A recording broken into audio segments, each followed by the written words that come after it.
So I'm Pam Orr, and I have 3 children that have participated in the virtual school environment. And our family made that choice based on a variety of decisions, primarily when we were switching schools and kind of bridging that gap, and also for the flexibility that it offered. I think the virtual option for a family gives you the flexibility to do a lot of things, not just pick and choose academic levels that they're at, because they are all at different levels, obviously. So you can pick a little more stringent academic or challenging curriculum for them, and that's allowable in that virtual environment because you can pick and choose classes that are available in the time slots you have.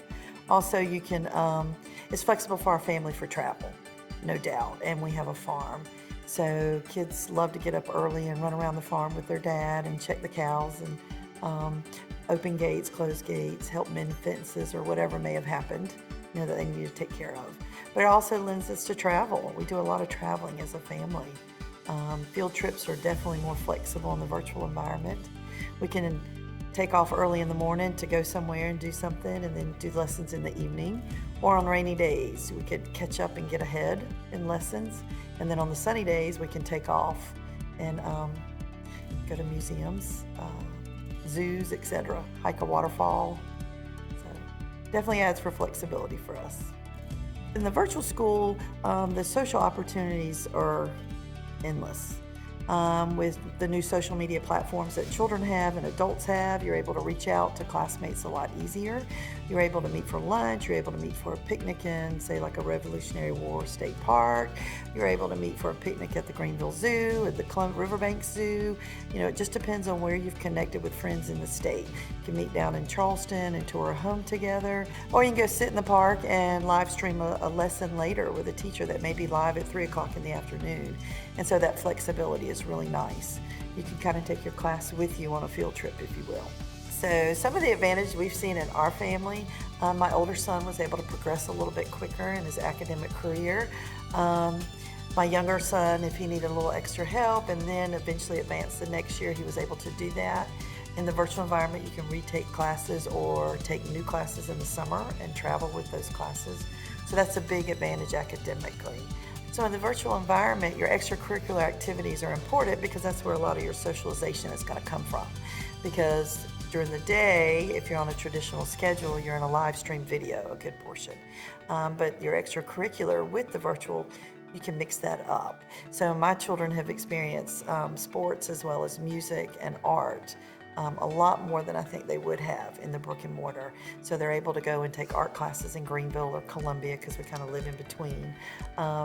They're also able to do tennis. My son's able to commute to Greenville and attend a tennis academy and get those extra lessons to kind of help him out in his dream of being a tennis player. So also we were able to tag on to the local high school. And he was on the local high school tennis team starting in 8th grade. And that was a great win-win for our family because that's right there. So, and that of course gives him the social skills, the socialization that he needs. He's over there at the local high school with people in town, people he goes to church with, as well as going to Greenville with a different group of people. So yeah, I think in the virtual environment and sports work really well together because you have more flexibility with your lessons and you can focus more on a sport.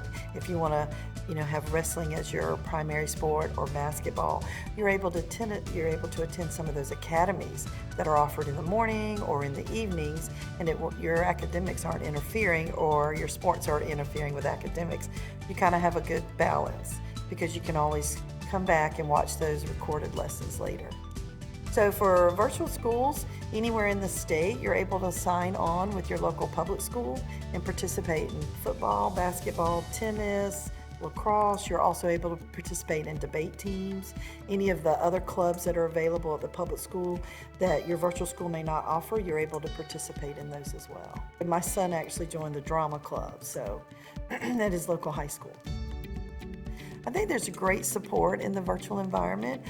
These teachers are trained really, really well.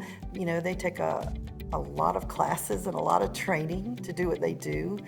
Their curriculum, they've modified their curriculum from what they probably traditionally taught in the brick and mortar and brought over to the virtual.